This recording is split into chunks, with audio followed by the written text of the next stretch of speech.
नमस्कार, स्वागत है आपका बोलता है हिमाचल पर। आज है 13 दिसंबर 2022 और हिमाचल प्रदेश की आज की सबसे बड़ी खबरें हम आपके लिए लेकर आए हैं।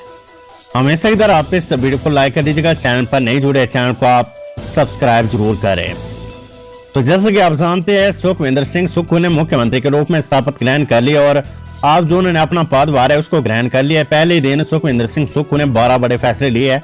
तो क्या बड़े फैसले सुखविंदर सिंह सुक्खू द्वारा लिए गए और क्या हिमाचल प्रदेश की आज की बड़ी खबर है, उसकी जानकारी अपडेट्स हम आपको देने वाले हैं।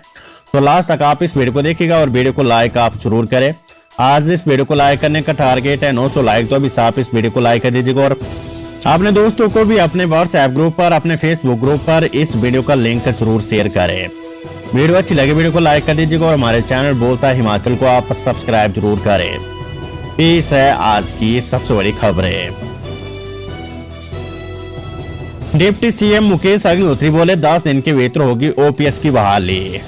प्रदेश के उप मुख्यमंत्री मुकेश अग्निहोत्री ने कहा है कि कांग्रेस सरकार प्रदेश में 10 दिन के वेतन ओल्ड पेंशन स्कीम ओपीएस की बहाली करेगी। यदि इस अवधि के दौरान मंत्रिमंडल का गठन नहीं हो सका तो मुख्यमंत्री और उप मुख्यमंत्री मिलकर इस निर्णय को लेंगे। मुकेश अग्निहोत्री अपने कार्यालय में अनौपचारिक रूप से पदभार संभालने के बाद पत्रकारों से बातचीत कर रहे थे। उन्होंने कहा कि कांग्रेस के चुनाव घोषणा पत्र को नीतिगत दस्तावेज बनाया जाएगा, जिस पर चरणबद्ध तरीके से अमल किया जाएगा। उन्होंने कहा कि कांग्रेस ने जनता से जो वायदे किए हैं उसको पूरा किया जाएगा। जयराम सरकार के सभी लंबी टेंडर रद्द, 8 महीनों के फैसलों की होगी समीक्षा। हिमाचल प्रदेश सचिवालय में सोमवार को मुख्यमंत्री की कुर्सी संभालते सुखविंदर सिंह सुक्खू एक्शन मोड में आ गया है। सुक्खू ने सभी लंबित टेंडर रद्द करने का निर्णय लिया है। 6 महीनों में हुए तमाम शिलान्यासों और उद्घाटनों का भी ब्यौरा तलब किया गया है। ये विवरण 15 दिसंबर तक देने को कहा गया है। पूर्व सरकार के 1 अप्रैल 2022 के बाद कैबिनेट में लिए गए सभी फैसलों की समीक्षा होगी। इनमें नए संस्थान खोलने और अपग्रेड करने के फैसले रिव्यू किए जाएंगे। सीएम बनती एक्शन मोड में सुखविंदर सिंह सुक्खू, भर्ती ठीक हुई या नहीं कमेटी करेगी जांच। पूर्व सरकार के कार्यकाल में शिक्षा, लोक निर्माण विभाग सहित अन्य विभागों में मल्टीटास्क वर्कर भर्तियां हुई है। इसे लेकर विधायक हर्षवर्धन चौहान की अध्यक्षता में कमेटी का गठन किया गया है। इसमें जगत सिंह नेगी, संजय रतन, मोहन लाल ब्राक्टा को सदस्य बनाया गया है। ये कमेटी इन भर्तियों सहित पैरा वर्कर भर्ती के मामले भी देखेगी। अनाथ बच्चों के भविष्य के लिए भी फैसला लिया जाएगा। लड़कियों की शादी तक और लड़कों को नौकरी मिलने तक इन्हें गोद लिया जाएगा। इसके लिए विधायक राजेश धर्मानी की अध्यक्षता में कमेटी गठित की गई है। इन्हें अनाथ आश्रमों में जाने को कहा गया है, जिससे इन बच्चों के लिए नीति बनाई जा सके। कुर्सी संभालते एक्शन मोड में सीएम सुक्खू, पैरा स्टाफ की नई नियुक्ति पर रोक, 11 बड़े फैसले। हिमाचल प्रदेश सचिवालय में सोमवार को मुख्यमंत्री की कुर्सी संभालते सुखविंदर सिंह सुक्खू एक्शन मोड में आ गए हैं। उन्होंने पहले ही दिन 11 बड़े फैसले लिए हैं। सुखविंदर सिंह सुक्खू ने निर्णय लिया कि पूर्व जयराम सरकार के 1 अप्रैल 2022 के बाद कैबिनेट में लिए गए सभी फैसलों की समीक्षा होगी। इनमें नए संस्थान खोलने और अपग्रेड करने के फैसले रिव्यू किए जाएंगे और कुछ को डिनोटिफाई भी किया जाएगा। जयराम सरकार के कार्यकाल में अधिकारियों को दिया गया पुनर्रोजगार समाप्त कर दिया गया है, जबकि मेडिकल कॉलेजों को इससे अलग रखा गया है। ये भी फैसला लिया गया कि हिमाचल भवन, सदन और राज्य अतिथि गृहों में ठहरने पर मंत्री और विधायकों को किराए में अब छूट नहीं मिलेगी। इन्हें आम जनता के समान ही कमरों के किराए की अदायगी करनी होगी। इन्हें 1200 रुपए प्रति कमरा चुकाना होगा। विधायकों, मंत्रियों आदि के लिए इसमें पहले 200 रुपए में एक कमरे का किराया था। लोक सेवा आयोग और कर्मचारी चयन आयोग को छोड़कर राज्य के निगमों, बोर्डों के अध्यक्ष, उपाध्यक्ष, नामित सदस्यों और अन्य कमेटियों तथा शहरी निकायों में नामित सदस्यों की नियुक्तियां फिलहाल ठंडे वस्त्र में डालने को कहा गया है। हालांकि स्वास्थ्य विभाग के मेडिकल कॉलेजों और अन्य संस्थानों में की जा रही भर्तियों पर लागू नहीं होगा। इस संबंध में सभी प्रशासनिक सचिव को आदेश जारी कर दिए गया है। जिन अधिकारियों और कर्मचारियों के तबादले किए गए थे उन पर भी अमल नहीं किए गए, उनको भी रोक दिया गया है। बड़ी खबर, जल शक्ति विभाग में पैरा स्टाफ की नई नियुक्ति पर रोक, टेंडर भी रोके। Para staff, para pump operator, para fitter, multipurpose, para cook और पैरा हेल्पर के नए नियुक्ति आदेश व नए भर्ती नोटिस जारी करने पर रोक लगा दी गई है। किसी भी विभाग की ओर से आगामी आदेश तथा कैलोसी जारी नहीं किए जाएंगे। किसी भी वजह से क्षतिग्रस्त शिलान्यास व उद्घाटन पट्टिकों की मरम्मत की जाएगी और इसकी रिपोर्ट जल शक्ति विभाग के मुख्य अभियंता को कार्यालय को भेजने को कहा गया है। लंबित चल रहे टेंडर को होल्ड करने के निर्देश दिए गए हैं और आगामी आदेशों तक किसी भी परिस्थिति में इन्हें जारी नहीं करने के निर्देश दिए गए हैं। फिलहाल कोई नया टेंडर आमंत्रित नहीं किया जाएगा। पहले दिन उपायुक्त किन्नौर कतवाला सचिवालय में तैनात थे। मुख्यमंत्री सुखविंदर सिंह सुक्खू के पदभार संभालते कार्मिक विभाग ने किन्नौर के उपायुक्त आबिद हुसैन सादिक कतवाला कर दिया है। आबिद को राज्य सचिवालय में विशेष सचिव वन के पद पर नियुक्ति दी गई है। विशेष सचिव वन का अतिरिक्त कार्यभार देख रहे सीपी वर्मा को पदभार मुक्त किया गया है। एडीएम किन्नौर सुरेंद्र सिंह राठौर को उपायुक्त का अतिरिक्त कार्यभार सौंपा गया है। किन्नौर से विधायक जगत सिंह नेगी और उपायुक्त आबिद के बीच भाजपा सरकार के समय आपसी समन्वय ठीक नहीं रहा था। भाजपा नेता सूरत नेगी को अधिक तवज्जो देने से जगत सिंह नेगी अक्सर नाराज रहते थे, तो वाले को स्थानीय विधायक की नाराजगी से जोड़कर देखा जा रहा है। बड़ी खबर, हिमाचल में फिर बढ़ाए सीमेंट के दाम, प्रति बैग 450 रुपए से 525 रुपए तक पहुंचा।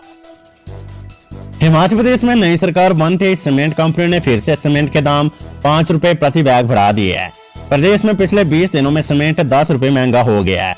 सीमेंट कंपनी ने 3 दिसंबर को अपने डीलरों को सीमेंट के दाम 5 से 10 रुपए प्रति बैग बढ़ाने का मैसेज दिया था, लेकिन दाम सोमवार को बढ़ाया गया है।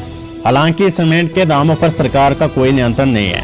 अब देखना है कि प्रदेश में बनी कांग्रेस सरकार इस दिशा में क्या कदम उठाती है। इससे पूर्व प्रदेश में 21 नवंबर को सीमेंट के दाम 5 रुपए प्रति बैग बढ़ गए थे। अब 20 दिन बाद ही फिर से दाम बढ़ा दिए गए हैं। सोलन में अब सीमेंट की कीमत 450 रुपए प्रति बैग हो गई है। यदि पूरे प्रदेश की बात करें तो 450 रुपए से 525 रुपए प्रति बैग बिक रहा है। सीमेंट कंपनियों ने इस बार सीमेंट के दाम बढ़ाने के लिए चुनाव का समय चुना है। खबर एचपीयू से एमएड द्वितीय सेमेस्टर की परीक्षाओं के लिए परीक्षा फॉर्म भरने की प्रक्रिया शुरू। हिमाचल प्रदेश विश्वविद्यालय ने एमएड द्वितीय सेमेस्टर की परीक्षाओं के लिए परीक्षा फॉर्म भरने की प्रक्रिया शुरू कर दी है। परीक्षा फॉर्म ऑनलाइन भरे जाएंगे। इसके लिए विश्वविद्यालय की वेबसाइट पर लिंक उपलब्ध करवा दिया गया है। विद्यार्थियों को परीक्षा फॉर्म भरने के लिए उसकी हार्ड कॉपी व पात्रता से जुड़े सर्टिफिकेट डिप्टी रजिस्ट्रार परीक्षा 2 के पास समय पर जमा करवानी होगी। परीक्षा फॉर्म बिना विलंब शुल्क 22 दिसंबर तक जमा करवाए जा सकते हैं। इसके बाद विश्वविद्यालय के नियमों के तहत विलंब शुल्क वसूल किया जाएगा। इस संबंध में अधिसूचना जारी कर दी गई है। एमएड द्वितीय सेमेस्टर की परीक्षा दिसंबर माह में शुरू होना प्रस्तावित है। खबर एचपीयू से बीटेक के परीक्षा फॉर्म भरने की प्रक्रिया शुरू।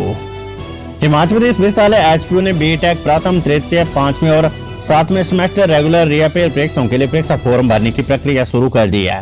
परीक्षा के फॉर्म बिना विलंब शुल्क के 22 दिसंबर तक जमा करवाए जा सकते हैं। इसके बाद विश्वविद्यालय के नियमों के तहत विलंब शुल्क वसूला जाएगा। इसकी अधिसूचना जारी कर दी गई है। अधिसूचना के अनुसार ये परीक्षा दिसंबर महीने में होना प्रस्तावित है। नहीं रुकेगा एनएचएम का रिजल्ट, नियुक्ति के लिए सरकार से मांगी जाएगी अनुमति। एनएचएम में हुई भर्तियों का रिजल्ट नई सरकार के आने के बाद नहीं रुकेगा। जल्द ही एनएचएम की ओर से ये रिजल्ट जारी कर दिया जाएगा। हालांकि रिजल्ट जारी होने के बाद नियुक्ति में थोड़ी देरी हो सकती है। ऐसा इसलिए क्योंकि इन सभी पदों पर नियुक्तियां देने से पहले एनएचएम को सरकार से अनुमति लेनी होगी। सरकार की अनुमति के बाद ही NHM, CHO, ASHA worker, lab technician, staff nurse, female health worker सहित अन्य श्रेणियों के पदों पर उम्मीदवारों को नियुक्तियां प्रदान की जाएगी। सीएम सुक्खू का दूसरा बड़ा फैसला, 5 दिन में सोनिया गांधी की शिलान्यास पट्टिका लगाने के आदेश। शिमला में मुख्यमंत्री सुखविंदर सिंह सुक्खू की विधायकों के साथ हुई बैठक में लाहौल स्पीति के विधायक रवि ठाकुर ने अटल टनल रोहतांग की शिलान्यास पट्टिका लगाने का मामला उठाया। उन्होंने कहा कि पूर्व भाजपा सरकार ने जहां अटल टनल रोहतांग की सोनिया गांधी द्वारा किए गए शिलान्यास की पट्टिका को हटा दिया था, वहीं उसे पुनः स्थापित किया जाए, जिस पर मुख्यमंत्री सुखविंदर सिंह सुक्खू ने अधिकारियों को आदेश जारी किए कि 5 दिनों के भीतर अटल टनल रोहतांग की शिलान्यास पट्टिका को पुनः स्थापित किया जाए। विधायक रवि ठाकुर ने कहा कि अटल टनल रोहतांग देश की पूर्व प्रधानमंत्री इंदिरा गांधी का सपना था और उन्होंने ही सबसे पहले अटल टनल रोहतांग के निर्माण को लेकर अधिकारियों को निर्देश जारी किए थे। सीएम सुक्खू का बड़ा फैसला, हिमाचल भवन सदन में विधायकों की रियायत खत्म। सुखविंदर सिंह सुक्खू ने सरकार के गठन के बाद पहला बड़ा फैसला लिया है। सोमवार को सचिवालय में विधायक दल की बैठक में सीएम सुक्खू ने हिमाचल भवन चंडीगढ़ और हिमाचल सदन दिल्ली में विधायकों के ठहरने के लिए दिए जाने वाले टैरिफ को बढ़ाने पर चर्चा की। बैठक में सीएम ने फैसला लिया कि हिमाचल भवन चंडीगढ़ और हिमाचल सदन दिल्ली में विधायक कमरों का आम नागरिक की तरह किराया चुकाएंगे। विधायकों को मिलने वाली रियायत खत्म की जाएगी। सीएम सुक्खू ने कहा कि आम नागरिकों को यहाँ ठहरने के लिए ज्यादा पैसे चुकाने पड़ते हैं, जबकि विधायकों को छूट दी जाती है, जिसे अब खत्म कर दिया गया है। इससे पहले हिमाचल प्रदेश के कर्मचारियों ने सोमवार को सचिवालय में मुख्यमंत्री सुखविंदर सिंह सुक्खू का गर्मजोशी से स्वागत किया। सचिवालय के हजारों अधिकारियों और कर्मचारियों ने मुख्य द्वार पर पंक्तिबद्ध होकर मुख्यमंत्री का स्वागत किया। प्रदेश के विभिन्न क्षेत्रों के लोगों ने भी मुख्यमंत्री सुखविंदर सिंह सुक्खू को मुख्यमंत्री का पद ग्रहण करने पर बधाई दी। कैबिनेट में पेश मंत्रिमंडल गठन से पहले राहुल गांधी ने अलवर बुलाए कांग्रेस के सभी 40 विधायक। हिमाचल में 15 दिसंबर से पहले मंत्रिमंडल गठन की संभावना दिख रही है, क्योंकि राहुल गांधी ने सभी 40 विधायकों को राजस्थान के अलवर में बुला लिया है। राहुल गांधी इन दिनों भारत जोड़ो यात्रा पर है। ऐसे में माना जा रहा है कि हिमाचल से सभी 40 कांग्रेस विधायक इस यात्रा में शामिल हो सकते हैं। जहां तक कैबिनेट गठन की बात है तो इसमें पार्टी हाईकमान का हस्तक्षेप जरूर रहेगा। सोमवार को भी सचिवालय में मुख्यमंत्री सुखविंदर सिंह सुक्खू और डिप्टी सीएम मुकेश अग्निहोत्री का विधायकों के साथ बैठक का दौर जारी रहा। हालांकि बैठक में मंत्रिमंडल के गठन पर क्या बात हुई, इस पर कोई जानकारी सामने नहीं आई है। हिमाचल प्रदेश में कांग्रेस की सरकार बनने के बाद भाजपा नेताओं का गुस्सा फूट रहा है। कांगड़ा के बाद अब किन्नौर में जयराम सरकार में प्रदेश वन विकास निगम उपाध्यक्ष और किन्नौर विधानसभा सीट से प्रत्याशी सूरत नेगी ने विधानसभा चुनाव में भाजपा की हार के लिए बागियों को कारण बताया है। नेगी ने अपनी हार के लिए उनके खिलाफ लड़ने वाले बागी प्रत्याशी तेजवंत सिंह को जिम्मेदार ठहराया और कहा कि जिला में पार्टी के कैडर में उन्होंने दुष्प्रचार किया। रिकांगपिओ में प्रेस वार्ता में सोमवार को भाजपा प्रत्याशी सूरत नेगी कांग्रेस से ज्यादा भाजपा से बागी नेता तेजवंत सिंह नेगी पर हमलावर दिखे। उन्होंने तेजवंत सिंह पर विधायक रहते हुए किन्नौर में विकास नहीं करने का आरोप लगाया। सूरत नेगी ने प्रेस वार्ता में किसी व्यक्ति का नाम न लेते हुए कहा कि यहाँ पर एक उम्मीदवार को एड्स जैसी गंभीर बीमारी, लेकिन हमने फिर भी दुष्प्रचार नहीं किया। अब नेगी के बयान का वीडियो सामने आने के बाद लोगों ने नाराजगी जताई है। नोराधार में हादसा, अनियंत्रित होकर गहरी खाई में गिरी कार, एक व्यक्ति की मौत। सिरमौर के नोराधार क्षेत्र के कोनाधार नोराधार सड़क मार्ग पर एक कार अनियंत्रित होकर गहरी खाई में जा गिरी। हादसे में एक सवार व्यक्ति की मौत हो गई। मृतक की पहचान सुरेश कुमार उम्र 76 पुत्र चेत सिंह निवासी नोराधार उलाना के रूप में हुई है।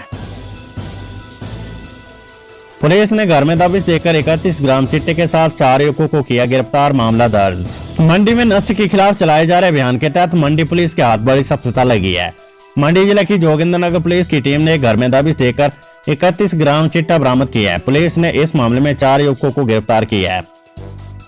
पुलिस ने मौके पर कार्रवाई करते हुए चिट्टे को कब्जे में लेकर आरोपियों के खिलाफ मामला दर्ज कर आगामी कार्रवाई शुरू कर दी है। डाइट मनी भरने की आस, प्रदेश में नई सरकार बनने पर पुलिस जवानों की बड़ी उम्मीद है। हिमाचल प्रदेश में नई कांग्रेस सरकार से पुलिस जवानों को डाइट मनी भरने की आस है। पिछले लंबे समय से प्रदेश के पुलिस जवानों की न ही डाइट मनी बढ़ी और न ही अतिरिक्त वेतन बढ़ाया गया है। पुलिस जवानों को आज भी 24 घंटे सेवाएं देने पर भी अतिरिक्त वेतन वर्ष 2012 के स्केल के हिसाब से दिया जा रहा है। ऐसे में पुलिस जवानों को 30 से 35 हजार रुपए का हर वर्ष वित्तीय नुकसान झेलना पड़ रहा है। सोमवार को शिमला धर्मशाला की हवाई यात्रा में जहाज एक यात्री के साथ रवाना हुआ। धर्मशाला शिमला उड़ान में सिर्फ एक ही यात्री शिमला पहुंचा। रविवार को शिमला कुल्लू की पहली हवाई उड़ान में किसी भी यात्री ने सफर नहीं किया। अलायंस एयर कंपनी की गत 9 दिसंबर से शिमला से धर्मशाला और शिमला से कुल्लू के लिए हवाई उड़ानें आरंभ हुई है। हिमाचल हाईकोर्ट ने दिए दिव्यांग छात्रों को एमबीबीएस कोर्स में दाखिला देने के आदेश। प्रदेश हाईकोर्ट ने दिव्यांग मेधावी छात्रा नीतिका चौधरी को एमबीबीएस कोर्स के लिए doctor Rajendra Prasad medical college में दाखिला देने के आदेश पारित किए हैं। पिछली सुनवाई के दौरान प्रदेश हाईकोर्ट ने पीजीआई के निर्देशकों को निर्देश दिए थे कि वे प्रार्थी की दिव्यांगता का आंकलन करे व रिपोर्ट कोर्ट के समक्ष पेश करे। न्यायाधीश सवीना और न्यायाधीश सुशील कुकरेजा की खंडपीठ ने पीजीआई की ओर से पेश किए गए रिकॉर्ड का अवलोकन करने के पश्चात ये आदेश पारित किया है। वेदर अपडेट, हिमाचल में 4 दिन साफ रहेगा मौसम, मैदानी जिलों में धुंध छाए रहने का अलर्ट। हिमाचल प्रदेश के सभी क्षेत्रों में 16 दिसंबर तक मौसम साफ रहेगा। धूप खिलने से अधिकतम तापमान में बढ़ोतरी दर्ज होने के आसार है। मैदानी जिलों ऊना, बिलासपुर, हमीरपुर और कांगड़ा के कुछ क्षेत्रों में मंगलवार और बुधवार को सुबह और शाम के समय धुंध छाए रहने का येलो अलर्ट है। मौसम विज्ञान केंद्र शिमला ने 14 दिसंबर तक प्रदेश में कोहरे का अलर्ट जारी किया है। इस दौरान प्रदेश के मैदानी इलाकों में जहां ठंड का प्रकोप और अधिक होने के आसार है, तो विजुअलिटी कम होने के कारण वाहन चालकों को भी परेशानियों का सामना करना पड़ सकता है। हिमाचल में हालांकि अभी तक बर्फबारी बारिश का दौर शुरू नहीं हुआ है, लेकिन ठंड का प्रकोप अभी भी जारी है। वायरल ऑडियो में कांग्रेस विधायक राम कुमार को जान से मारने की धमकी, केस दर्ज। हिमाचल प्रदेश के सोलन जिले के दून विधानसभा क्षेत्र से नवनिर्वाचित विधायक राम कुमार चौधरी को भाजपा के एक कार्यकर्ता ने जान से मारने की धमकी दी है। आरोपी पूर्व विधायक परमजीत सिंह पम्मी का मुसेरा भाई और भाजपा कार्यकर्ता है। किसी से फोन पर धमकी देने की ऑडियो रिकॉर्डिंग वायरल होने के बाद विधायक के परिजनों की शिकायत पर बद्दी पुलिस ने मामला दर्ज कर छानबीन शुरू कर दी है।